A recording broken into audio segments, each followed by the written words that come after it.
கேக்கு, ஐஸ்கிரீம்னு வாங்கி சாப்பிட்டது இல்லாம, வீட்லயே ஒரு சுகர் ஐட்டம் பண்ணியும் சாப்பிட்டேன். Welcome to day 80. இன்னைக்கும் ரைஸ், பீன்ஸ், இறாலு, ஃபிஷ் தான். பீன்ஸும், இறால் மசாலாவும் சுத்தமா ஆயில் போடாம பண்ணிட்டோம். ஆனா ஃப்ரை பண்ண ஃபிஷ் அண்ட் ப்ரான்ஸ்க்கு தான் கொஞ்சம் ஆயில் அதிகமாயிடுச்சு. நட் ஃபேன்சி கேக் மறுபடியும் வாங்கியிருந்தேன். இந்த வாட்டி வாங்கினது ரொம்ப ஃப்ரெஷ்ஷா இருந்துச்சு. சாப்பிடவும் ரொம்ப சாஃப்டா நல்லா இருந்துச்சு. அதுல எனக்கு ரொம்ப பிடிச்சது இவங்க சென்டர்ல போடுற இந்த ஸ்ட்ராபெரி கிரீம் தான். இன்னைக்கு ரொம்ப பக்காவா இருந்துச்சு. அது சாப்பிட்டு எனக்கு கிரேவிங்ஸ் அடங்கல. அதனால இந்த ஐஸ்கிரீம் பைட் ஒன்று எடுத்தேன்.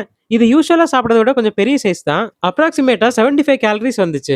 ஈவினிங்கா ஒரு பழம் சாப்பிட்டேன். அப்புறம் ஒரு கப் டீ எடுத்துக்கிட்டேன். மத்தியானம் லஞ்ச்ல சாப்பிடாம விட்ட ஒரு மீன் துண்டையும் இப்ப சாப்பிட்டேன். கூட இந்த பொட்டுக்கடலை இருந்துச்சு. இதுல புரோட்டீன் 100 கிராமுக்கு அரௌண்ட் 19 கிராம் இருக்குது. இருந்தாலும் இதுல கார்போஹைட்ரேட் தான் அதிகம். இதை வச்சு சின்ன வயசுல எங்க வீட்ல ஒரு ஸ்வீட் பண்ணி தருவாங்க. அது இன்னைக்கு பண்ணேன். அதை பண்றதுக்கு இந்த பொட்டுக்கடலை கூட கொஞ்சம் தேங்காவையும் சீனியும் போட்டு அரைச்சிட்டா போதும். சாப்பிட ரொம்ப டேஸ்டா இருக்கும். நல்ல புரோட்டீனும் இருக்கும். ஆனா கொஞ்சம் ஹை கேலரி அண்ட் சுகரும் உண்டு. கொஞ்சம் ட்ரையா இருந்ததுனால என்னால ரொம்ப சாப்பிட முடியல. நைட்டு டின்னருக்கு இட்லியும் சிக்கன் குழம்பும் எடுத்துக்கிட்டேன். சாப்பிட்டு முடிச்ச பிறகு மீதி இருந்து அந்த மாவு சாப்பிட்டேன். இன்னைக்கு மீல்ஸை தாண்டி ஸ்நாக்ஸும் அதிகமாகவே சாப்பிட்ருக்கோம். இருந்தாலும் போர்ஷன் கண்ட்ரோல்ல இருந்ததுனால இன்னைக்கு நம்மளால கேலரி டெபிசிட்குள்ளே இருக்க முடிஞ்சது. மீண்டும் சந்திப்போம்.